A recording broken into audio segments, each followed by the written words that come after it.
quem acredita em investimento em ação tem que acreditar no capitalismo, né? E, infelizmente, a maioria dos países emergentes, né? E eu colocaria o Brasil nesse argumento, ele sofre do problema de não acreditar no capitalismo.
Grande Leonardo Otero da Arbor Capital. Pessoal, boa tarde, obrigado pelo convite. Um grande prazer aqui participar com vocês do evento hoje.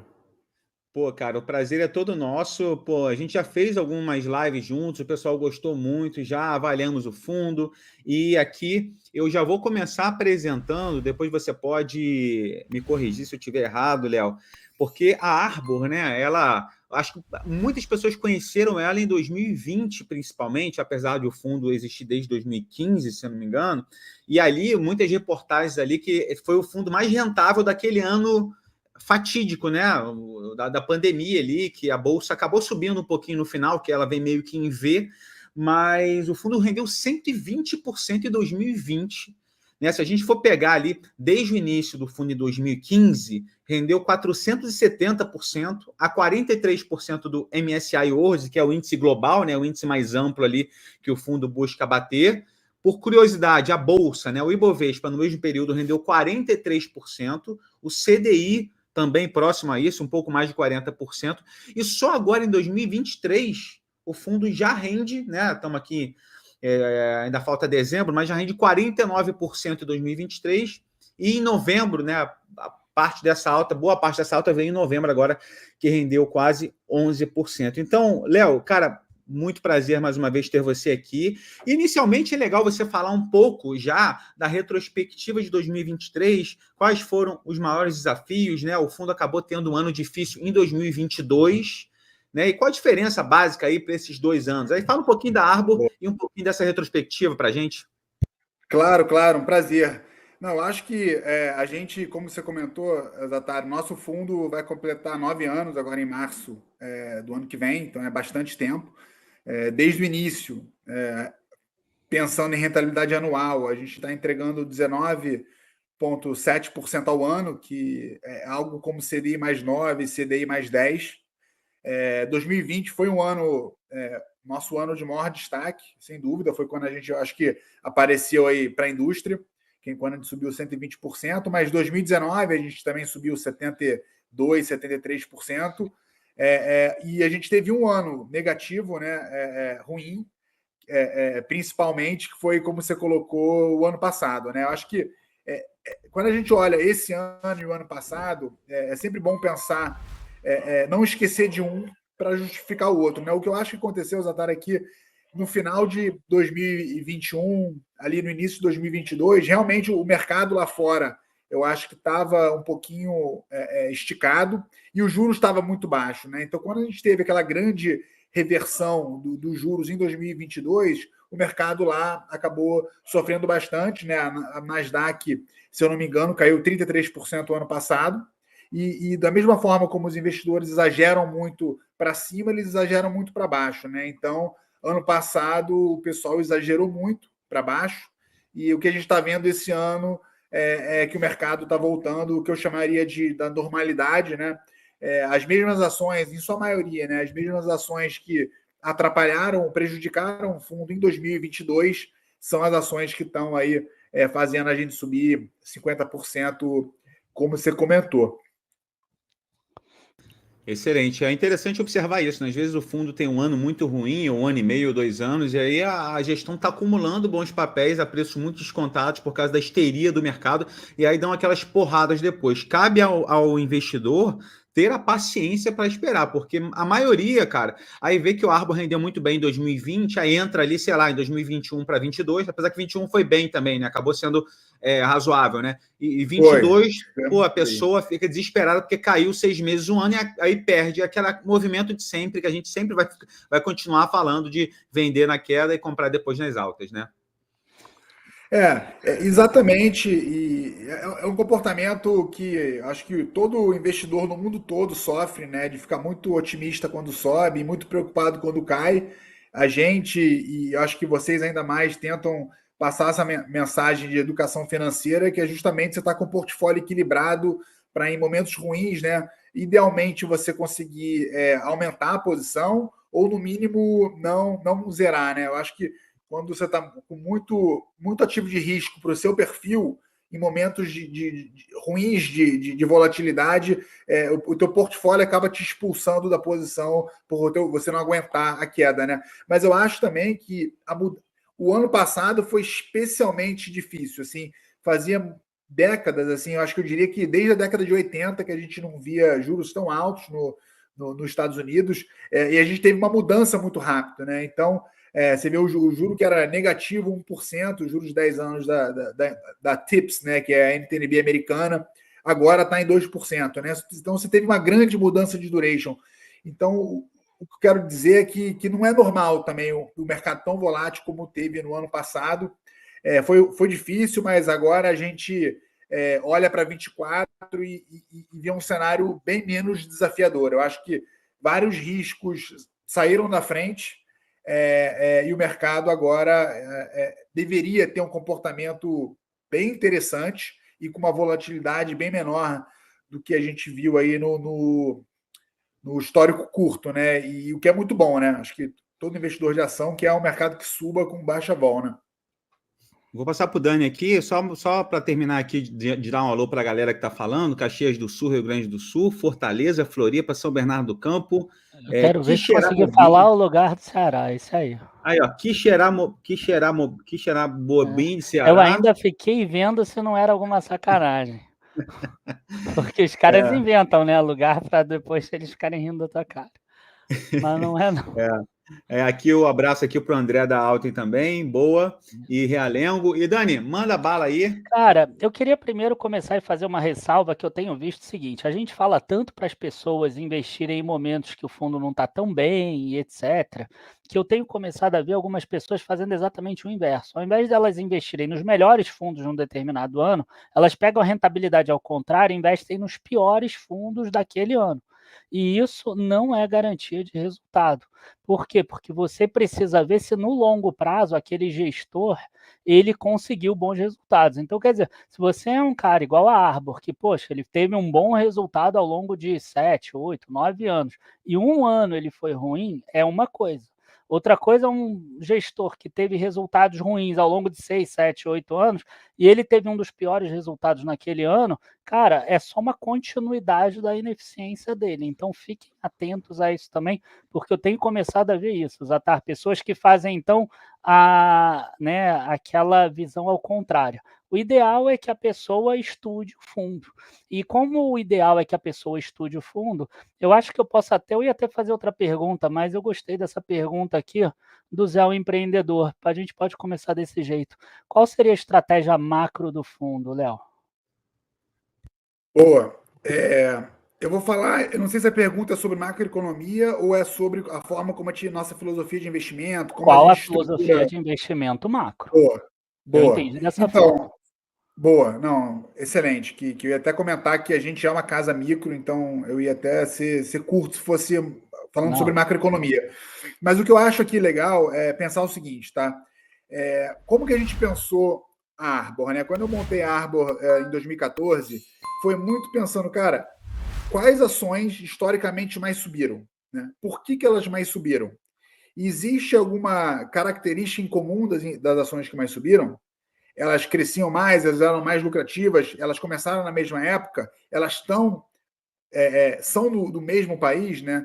E quando você aborda, né, essa disciplina de escolher bons investimentos em ações de uma forma totalmente ampla, você consegue sim ver padrões claros, né?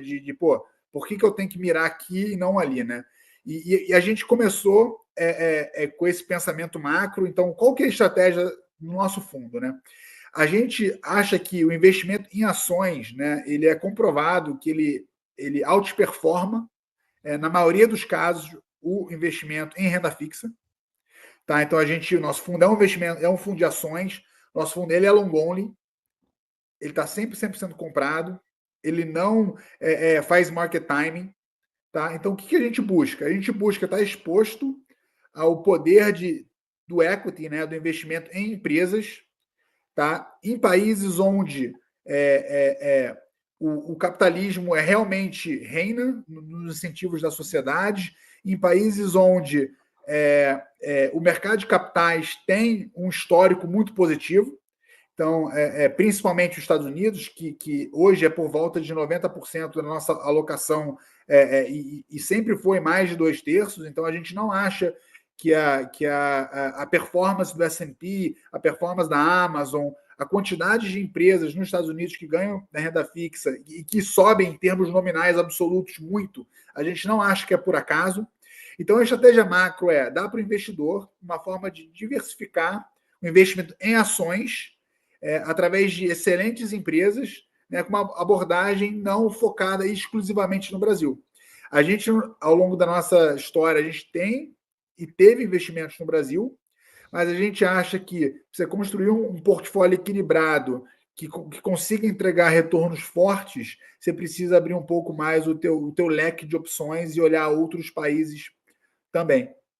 Acho que, para terminar, como a gente pensa o fundo, ele tem normalmente 20 ações, a maior posição costuma estar por volta de 10%, que é o caso hoje. A nossa maior posição é Microsoft, é uma ação que a gente investe desde 2016.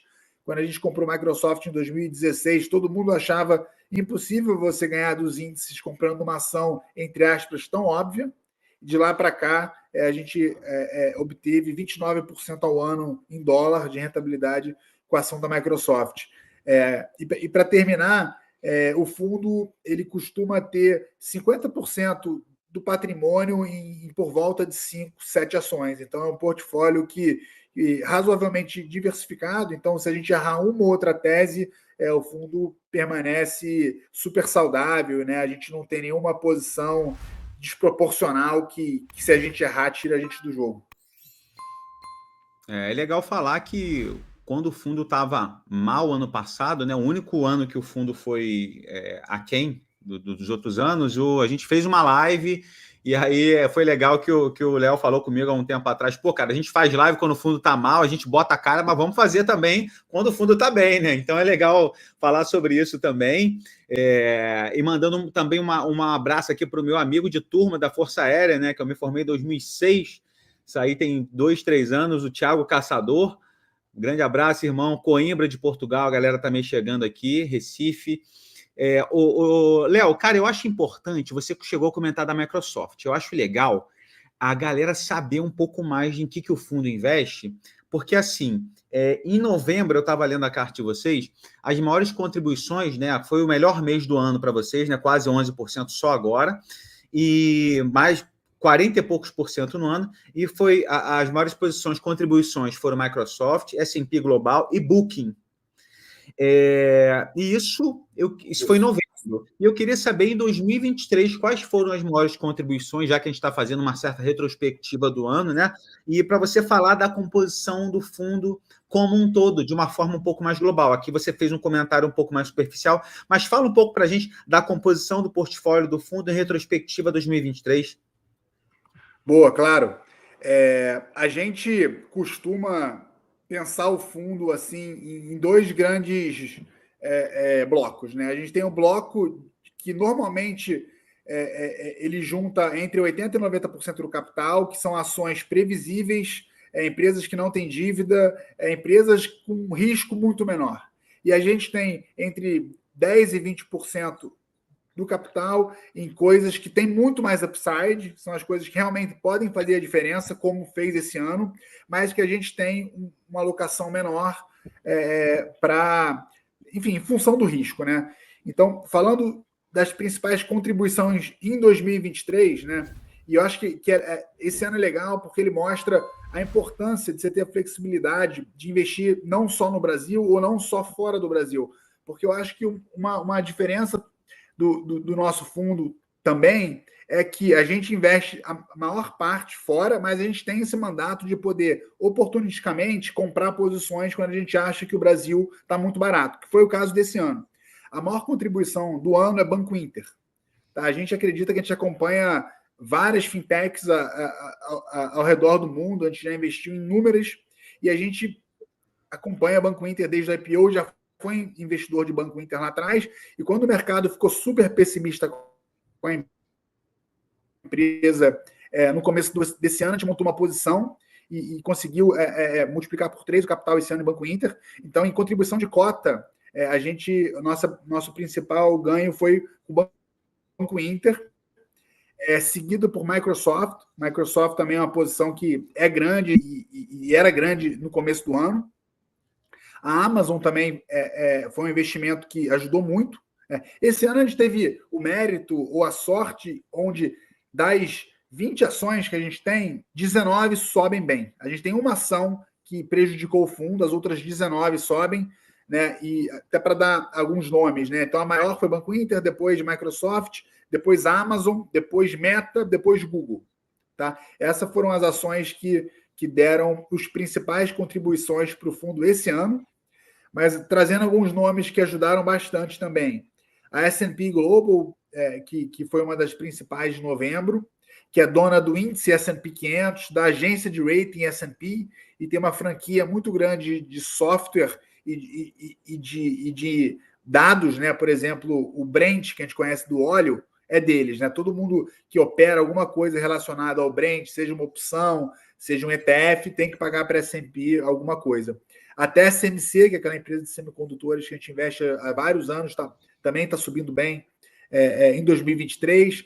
A gente tinha a posição grande da Mastercard, que está muito bem no ano, na Visa, que está muito bem no ano. Acho que esses 10 nomes explicam uma parte importante aí desse ganho de 50% em 2023.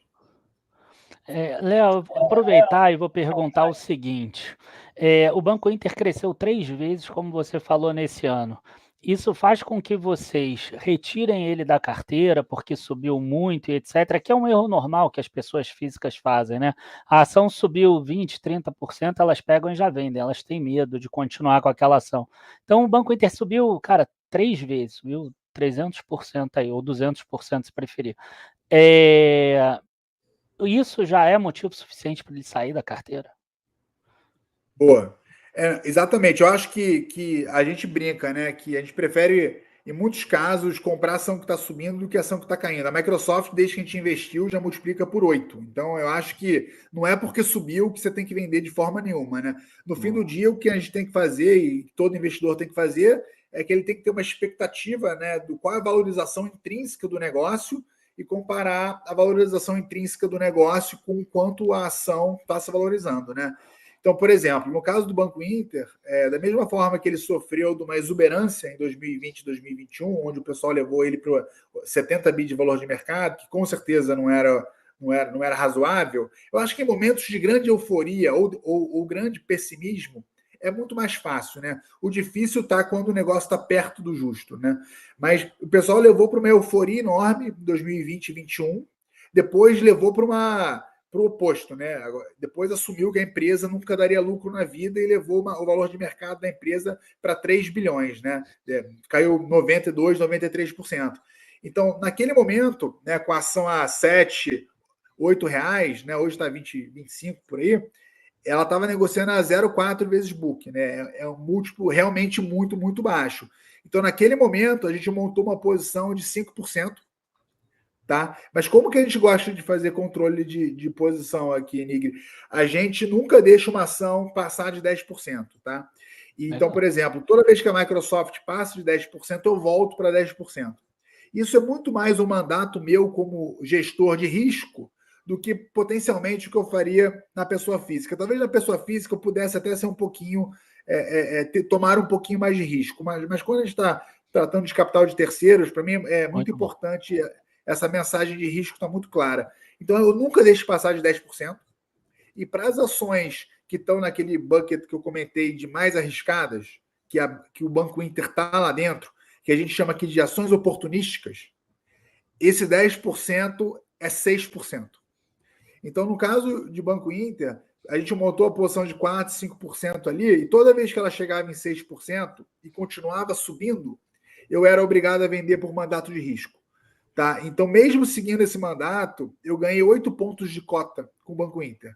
Mas se você não tivesse vendido, você teria ganhado 15 pontos de cota. Teria ganhado 15 pontos de cota, mas eu não sabia, enfim, não dá para saber que ia ter dado tão certo assim.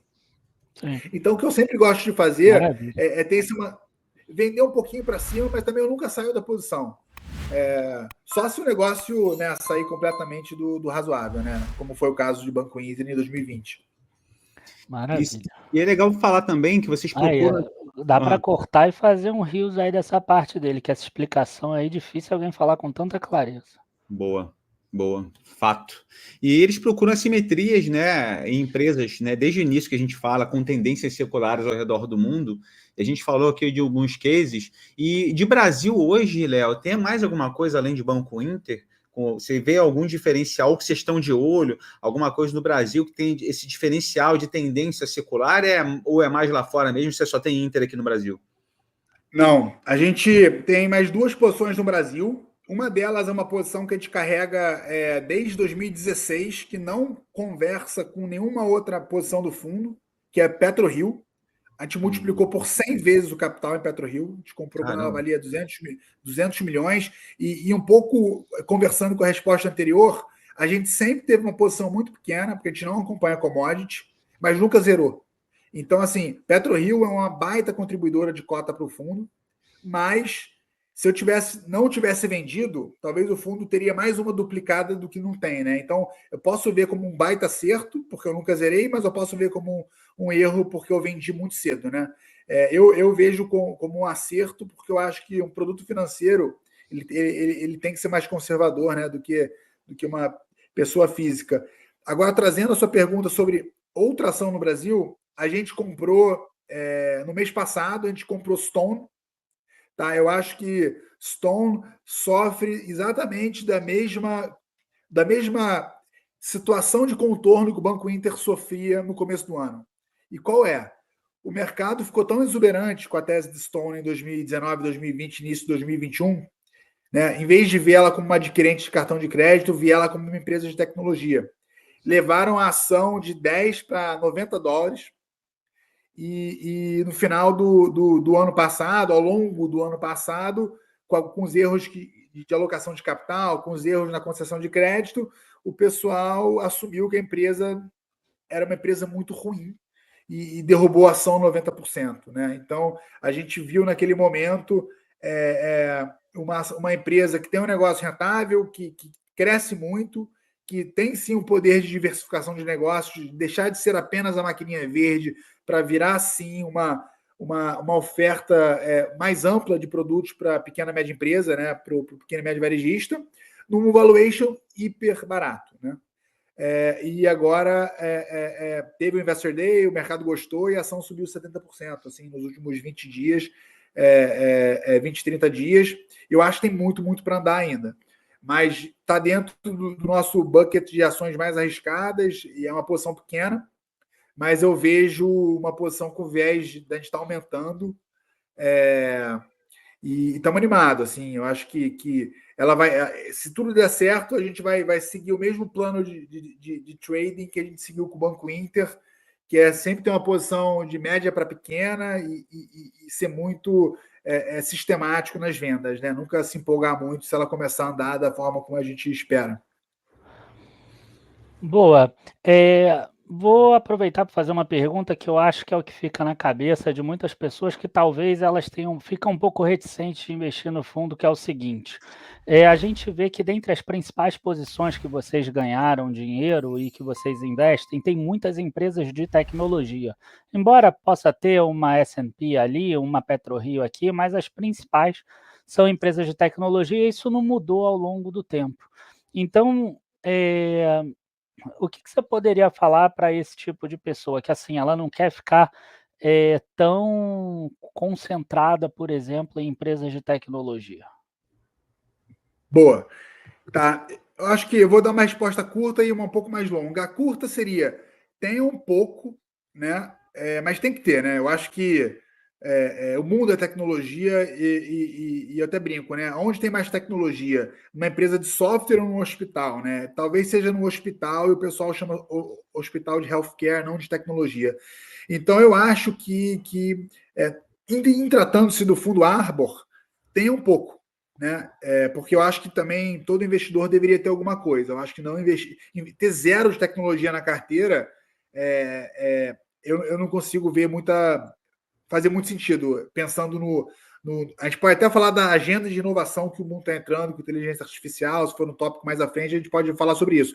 Mas, dando uma resposta agora um pouco diferente, que eu acho que ela conversa com a primeira pergunta de qual a estratégia macro do fundo Arbor.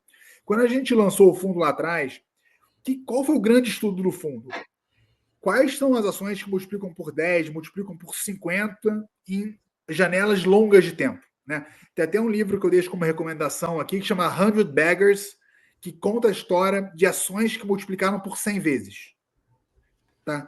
E a mensagem desse livro e de todos os estudos com objetivo similar, ela é muito simples. Para uma ação multiplicar muito, ela tem que crescer muito. Né?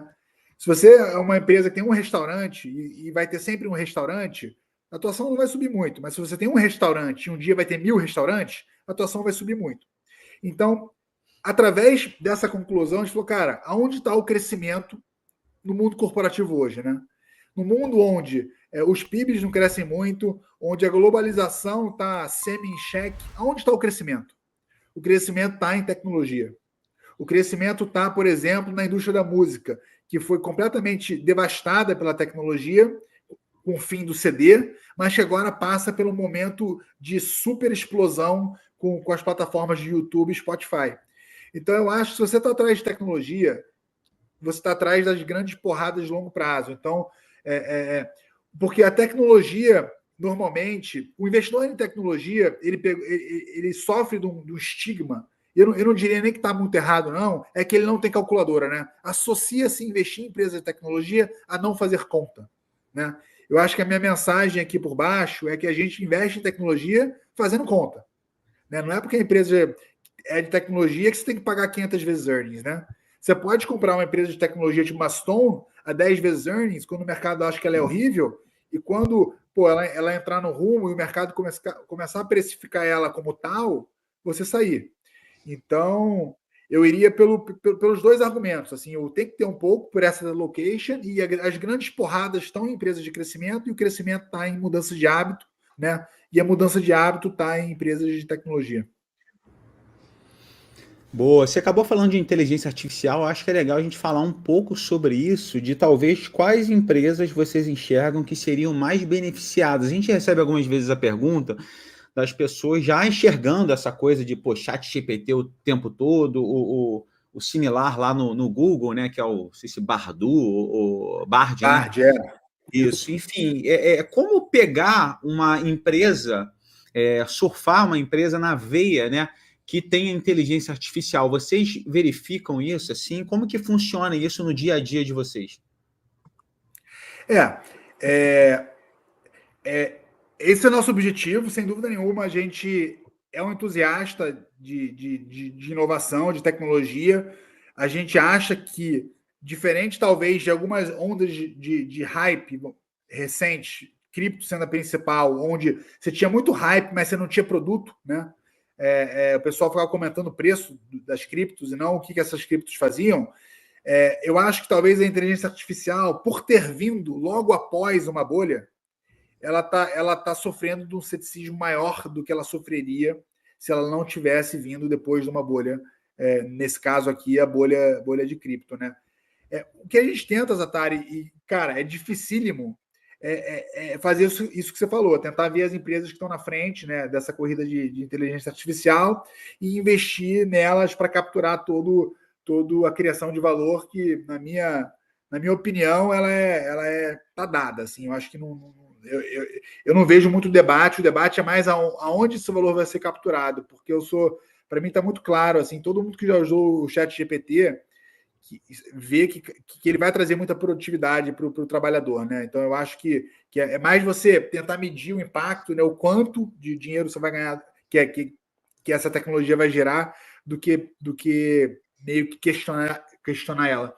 Eu acho que a grande porrada de tecnologia foi na NVIDIA, né? A gente não pegou, a gente teve a NVIDIA pontualmente, mas não conseguiu assim pegar, porque foi a grande porrada, foi a NVIDIA, mas a gente pegou um pouco em TSMC.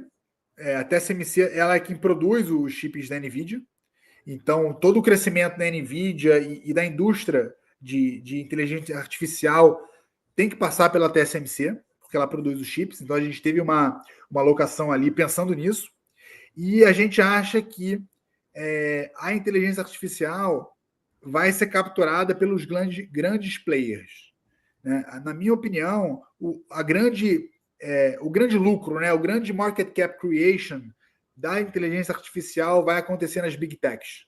A gente pode entrar nos motivos, mas assim, eu acho que vai estar lá, e eu acho que a gente teve essa leitura correta no final do ano passado. A gente via muitos investidores vendendo as big techs, achando que elas já estavam maduras, que elas não tinham crescimento para frente, e a gente conseguiu perceber que, cara, se essa onda de inteligência artificial for realmente o que a gente acha que essas empresas vão passar por uma nova fase de aceleração de crescimento, e as ações vão corresponder a isso, e eu acho que a gente vê o início disso acontecendo. Por exemplo, a Microsoft é bem claro, né? Ela conseguiu capturar muita narrativa empresarial, né? Ela é a principal investidora, eu arriscaria dizer quase que dona da OpenAI, né? Ela não é dona, mas ela tem direito à tecnologia em perpetuidade da OpenAI, e ela está conseguindo capturar isso, e você já começa a ver em números, né, a receita de inteligência artificial. Leonardo, eu queria perguntar agora, que deve ser uma das últimas perguntas, até porque a gente já está com outros convidados esperando, mas é algo que eu vou ter que perguntar porque tem a ver com questão de governo, tem a ver com questão tributária. A gente sabe que está passando uma reforma tributária que vai mudar a forma como é calculado o imposto para a pessoa física que investe diretamente no exterior. Então, não vou entrar aqui no mérito se é melhor ou pior, mas vai mudar. A questão é essa: o ganho de capital da pessoa física vai mudar e etc. A pessoa que investe pelo fundo muda alguma coisa?